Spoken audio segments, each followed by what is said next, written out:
我的名字是黄一鸣，我喜欢蓝色和粉红色。I wish I could understand what they were saying so I could learn from them.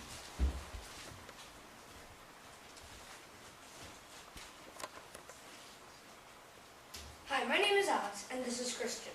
We will be talking to you about Kenya. First, they have a grade 7 level education, with only 46 million people and only 1,500 megawatts. As he said, the education as well as the electricity is very low, but they also have a language barrier. The languages that they speak are Swahili and English, making it hard to communicate with other countries that don't speak those languages. Thank you. Hi. Now I'm going to be talking about Indonesia. So in Indonesia, they speak Indonesian and many other languages, and the level of education is only 43% of the people go past third grade. So yeah, and so how all robot works or app. It works when someone is talking, and then we thought of a translator. So we thought of a real-time translator. The translator can translate while the person is talking. So that can help if someone is doing like sign languages or hand signs, and then the person will know what they're talking about at what time.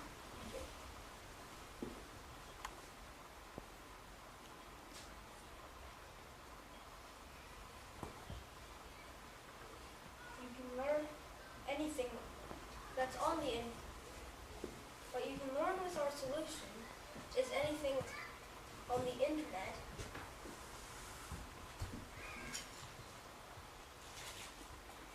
Hello, my name is Evan Walker, and I'm going to tell you about the benefits of our solution. The translator will allow people to learn whatever they like.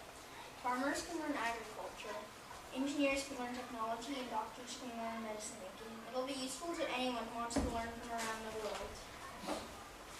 I'm also going to tell you why we need technology to invent this translator. We need internet to connect with other people, so we considered 3 ideas: smartphones, computers, and larger robots. We found out that the phones were the cheapest and the least power consuming, so we chose smartphones. The smartphones cost $50 and $45 a month for service, and use 1/2 kilowatt for power. Hi, my name is Mitchie Wong, and I'm going to talk about Kenya. In Kenya, they're making a wind power plant. They're making 40,000 wind turbines. That will cover over 180,000 houses, and it is not government funded.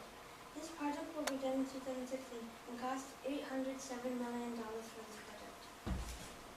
In Kenya, as of today, there are only 16 hydroelectric water plants in Kenya, and in Indonesia, today there are only 42 hydroelectric power plants. Hi, my name is Tosh. 87% of Kenyans have cell phones. To power those cell phones, they spend 25% of their income to power their cell phones. People will walk 12 miles to charge their cell phones.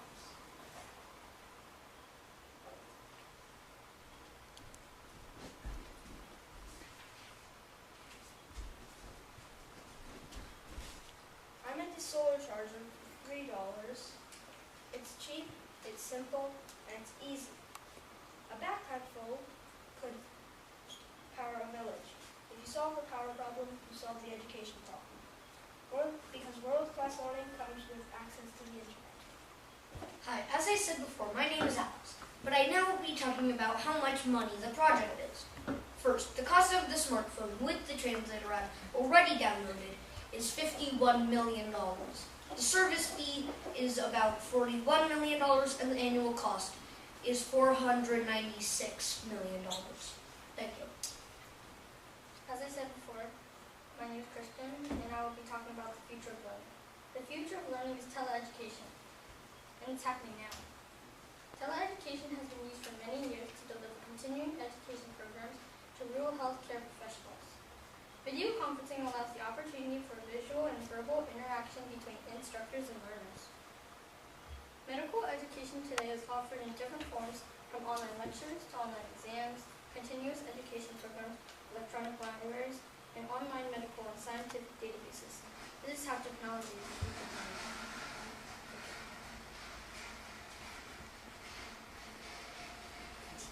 Yeah, it's done. That's it. That's it. Right at 5 minutes, great.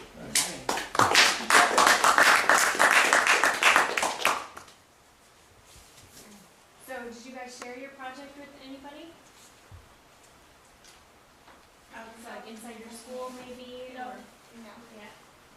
We're all in different schools. No. Whatever, you know what I mean? You know what I mean. So, where did you guys come up with your ideas? We came up with them because we weren't looking at the strengths of the country. We were looking at the weakness. So we voted on. We chose a couple of different countries, like in Africa, like Zambia or something like that. And then we voted, and then we got Indonesia and Kenya. So, they primarily focusing on them. So what exactly is your question?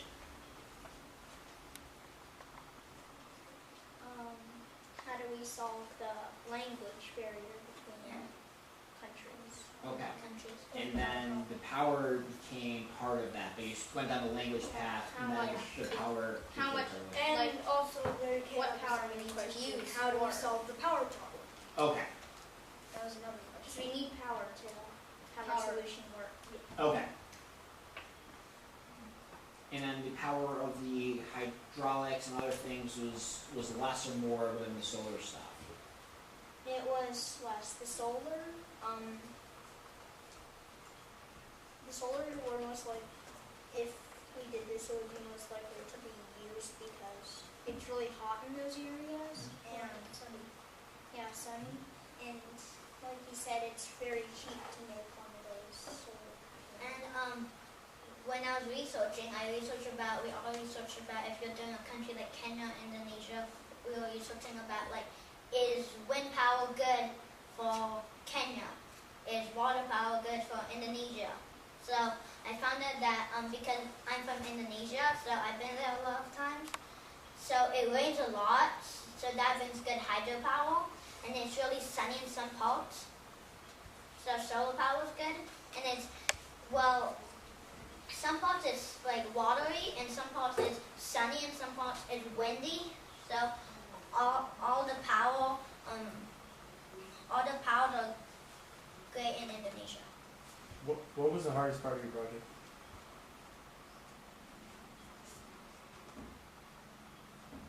Actually, building a robot. it's not very much. This round. Now,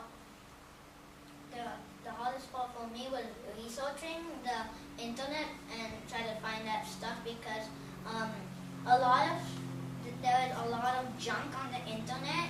So you're gonna have to like get 2 websites and see if they're right.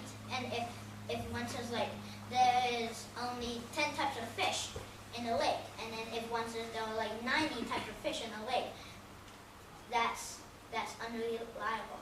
So, how did you decide which one was reliable? Well, We tried to find 2 that are yeah, Mm-hmm. on the Equal, same or similar. like, and sometimes 2 wasn't enough.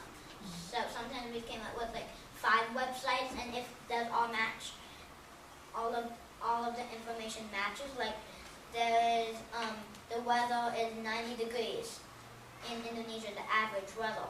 Yes, and then I know that point is right. So, did you do any other types of research besides the internet? Did you were you able to talk to anybody? I actually talked to my friend Rian. He's been to Africa many times, so he gave me a few hints and details. Did you guys come up with any existing solutions that are currently being tried other than, I mean, it sounded like you did mention some of those power plants, but are those good solutions? Did you come up with any existing good solutions to the language problem?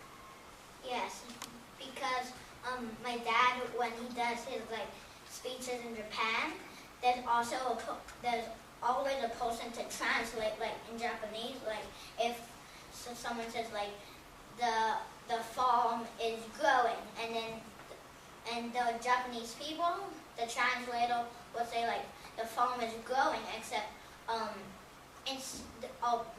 the problem for the app or the program for the language is because the computer doesn't, if there's a person, the person can meet with the other person who he wants to talk with earlier, and then he knows what you're kind of talking about, but with the computer doesn't know what you're saying, like before time. So, and I tried suggesting keywords if there's like an app and there's a keyword section, and then you type in, for example, I'm studying about Kenya, grass, Africa.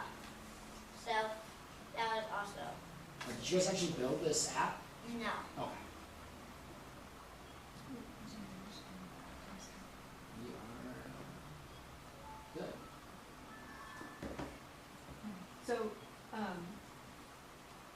this is pretty much how a judging session would go, right? You guys would give your presentation in 5 minutes, and it sounds like you did really good on your timing, so that's helpful. And then, just like we just did, we just asked some different questions about your project, so that's going to be the next 5 minutes. And then generally the judge would say, okay, thank you, and then you guys would move on to your next scheduled item. Okay? So then behind the scenes, the judge is filling out the rubric. Have you guys seen those on the Hello website? Okay. That's okay. It's probably some of what your coach is going off of. They're on the website, so they're free for you guys to look at.